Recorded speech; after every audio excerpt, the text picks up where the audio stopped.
Merci. Donc pour le point numéro 3, Yannick Pellissier, notre nouveau conseiller au développement économique, pour l'autorisation d'ouverture de certains commerces les dimanches en 2022, comme on peut le faire tous les ans, sur les ouvertures exceptionnelles.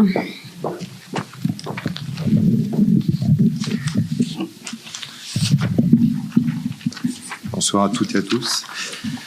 Donc, je vais vous présenter l'autorisation d'ouverture de certains commerces le dimanche en 2022.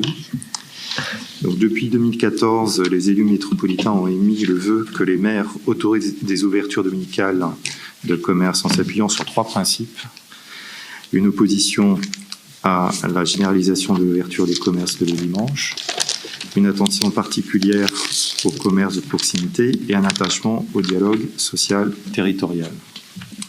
C'est donc sur la base d'accords entre partenaires sociaux du territoire que les commerces de l'agglomération nantaise ont été autorisés ces dernières années à ouvrir exceptionnellement certains dimanches. Le dialogue territorial aboutit à un accord entre partenaires sociaux et acteurs du commerce pour l'année 2022. Les signataires de l'accord sont favorables à l'ouverture des commerces à l'exclusion des commerces à prédominance alimentaire de plus de 400 m² de Nantes Métropole dans les strictes conditions suivantes. Le dimanche 4 décembre 2022 pour les commerces de centre-ville, de centre-bourg et de quartier. Le dimanche 11 novembre 2022 pour l'ensemble des commerces et le dimanche 18 décembre 2022 pour l'ensemble des commerces. Sous réserve expresse de l'application stricte de l'accord signé l'année précédente. Pour 2022, conformément à l'accord signé le 17 juin 2021 par les partenaires sociaux et les acteurs du commerce. Les ouvertures dominicales devront respecter les strictes conditions suivantes. L'ouverture possible des commerces de détail et l'exclusion des commerces à prédominance alimentaire de plus de 400 m² situés sur le territoire de Nantes Métropole, uniquement dans les périmètres polarité commerciale de proximité et le centre-ville de Nantes, tels que définis par l'orientation de l'aménagement et de programmation commerce du PLU métropolitain, le dimanche 4 décembre 2022, de midi à 19h. Ouverture possible des commerces de détail à l'exclusion des commerces à prédominance alimentaire de plus de 400 m² situés sur le territoire de Nantes Métropole, le dimanche 11 décembre 2022, de midi à 19h, et l'ouverture possible des commerces de détail à l'exclusion des commerces à prédominance alimentaire de plus de 400 m² situés sur le territoire métropolitain de Nantes Métropole, le dimanche 18 décembre 2022, de midi à 19h. C'est sur la base de ces accords que les membres du conseil municipal des Sorinières sont invités à se prononcer pour les commerces de centre-ville et de proximité des Sorinières. Également, les concessionnaires automobiles des Sorinières, lorsqu'ils participent à une journée de promotion nationale lancée par les constructeurs, bénéficient du dispositif municipal dérogatoire de 5 dimanches par an. En conclusion, Madame le maire propose d'adopter pour l'année 2022 un dispositif tenant compte à la fois de la pratique locale relative aux concessions automobiles, tout en exposant l'adhésion de la ville des Sorinières au vœu global émis par Nantes Métropole. Merci. Est-ce qu'il y a des réactions, commentaires? Muriel. Merci.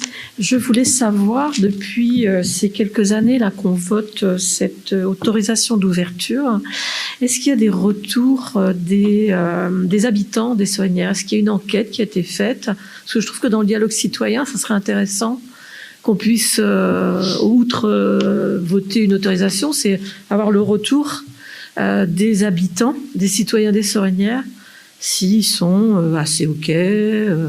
Voilà. Là, on voit la vision, je dirais, économique ou animation d'une ville par l'ouverture de commerçants. Mais moi, j'aurais bien voulu avoir l'avis des habitants, si vous l'avez. Hein. Donc non, on n'a pas fait de sondage auprès des habitants pour savoir s'ils voulaient voir leur commerce de détail ouvert le dimanche. Juste en détail, justement. Les commerces de détail, c'est des commerces qui soit transforment de façon très peu leurs produits. Donc, comme les charcuteries, pâtisseries, vous allez voir où je veux en venir. Commerce de fruits et légumes, commerce de véhicules légers, mais on l'a vu après, les pharmacies, les magasins d'habillement, chez nous ça va être dit, il n'y en a pas, pressing, coiffure, esthétique, cordonnerie, photographie, montage de pneus, etc. C'est des exemples. Donc vous voyez que déjà, il y en a plein qu'on n'a pas. Et pour les autres, ils sont quasiment tous ouverts déjà le dimanche matin. Donc ça ne change pas grand-chose pour eux, sauf que là, c'est l'après-midi qu'ils peuvent rester ouverts. Donc, concrètement, je n'ai jamais eu de remarques, ni d'ailleurs des habitants dans un sens comme dans l'autre, ni d'ailleurs des commerçants dans un sens comme dans un autre. Ils sont même parfois, des fois, embêtés parce qu'ils ne savent pas s'ils peuvent ouvrir ou pas. Alors la réponse qu'on dit oui, vous pouvez, puisque c'est écrit, vous pouvez de midi à 19h, par exemple les coiffeurs, qui eux sont pas forcément ouverts, mais qui peuvent profiter des fêtes pour ouvrir, et des fois quand ça tombe à 23, à 24, enfin c'est toujours intéressant. Mais c'est toujours sous condition. C'est soit eux ouvrent et les patrons ouvrent et ils font tout seuls, soit c'est avec accord préalable de l'employé. C'est-à-dire que ça peut pas être imposé à l'employé. Donc il y a quelque chose d'assez souple qui fait que ça reste pas imposé, mais clairement j'ai jamais eu de retour ou de questionnement des habitants là-dessus. Donc je sais pas si une concertation là-dessus aurait... Non, mais sans parler de concertation, mais tu vois, avoir quelques verbatim... je te dis, rencontre avec voilà, ça fait de l'animation. Après, on est pour, on est contre. Hein, c'est un autre discours. Ça. Là, c'est le vote qui va le déterminer. Mais tu vois, ça peut être aussi l'intérêt, moi je trouve, de savoir. Je te dis honnêtement, j'ai pas été interpellée. D'accord, en fait. Ok. Merci. La seule interpellation que j'ai eue, c'est des coiffeurs qui savaient plus s'ils pouvaient ou pas et comment. En fait. Est-ce que Marie?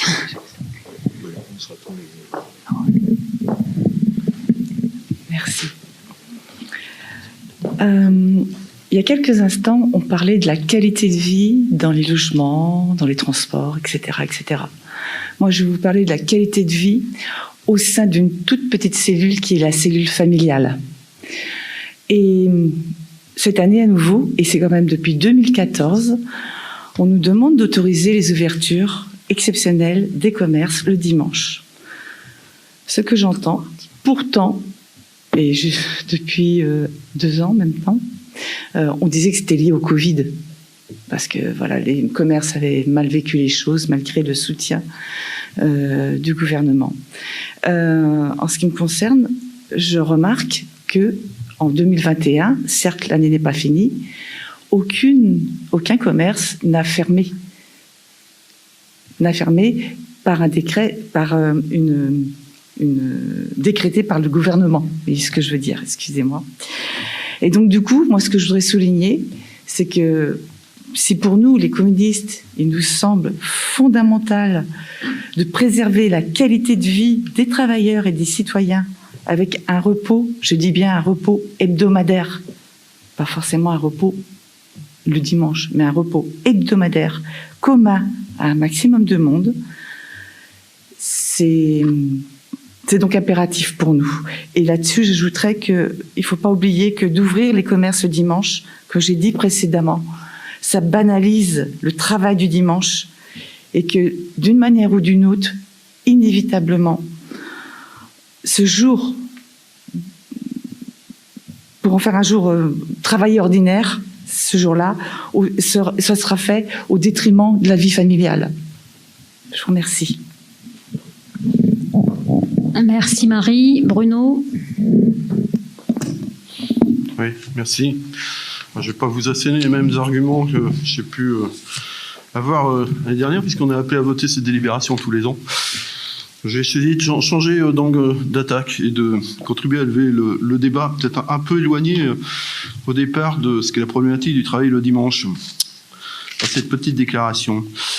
1, 2, 3, 4, 5, 6, 7, 8 secondes.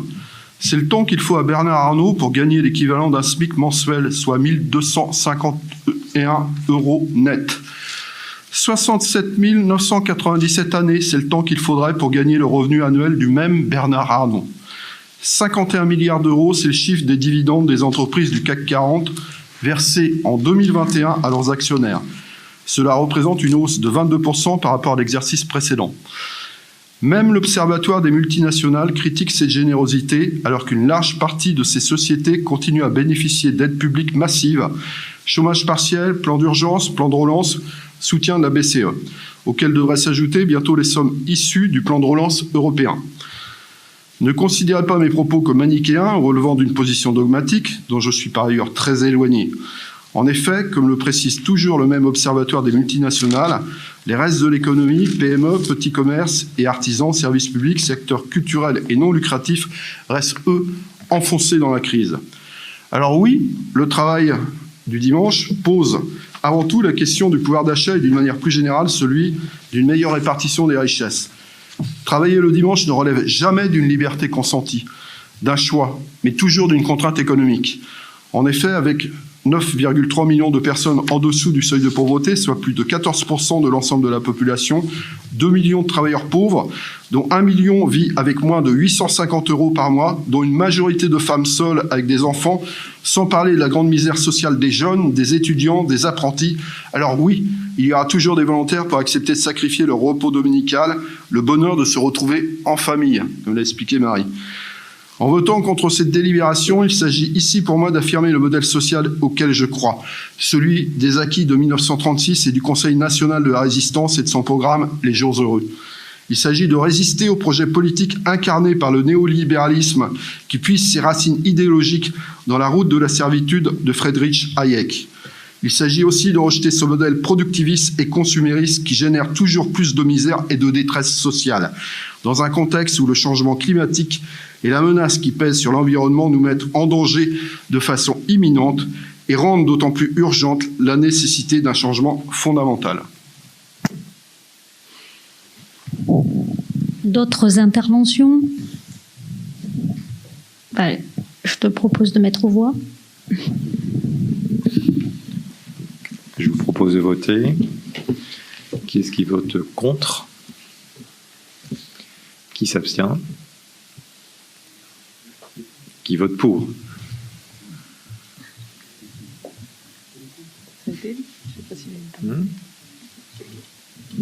Merci. T'as pas levé la main? Pardon. Alors, est-ce qu'on peut récapituler? Qui vote contre? Donc, 4. C'est bon pour vous? Qui s'abstient? 5. Je ne vois pas. Marie. Ah, pardon, alors attendez. Alors, on recommence, parce que là, je suis perdue. Qui vote contre? 5. 5, donc. Qui s'abstient? Moi pour Sylvie. D'accord. Guillaume pour Sylvie, Jean-Marie. Et donc, le reste, pas logique, vote pour. Merci.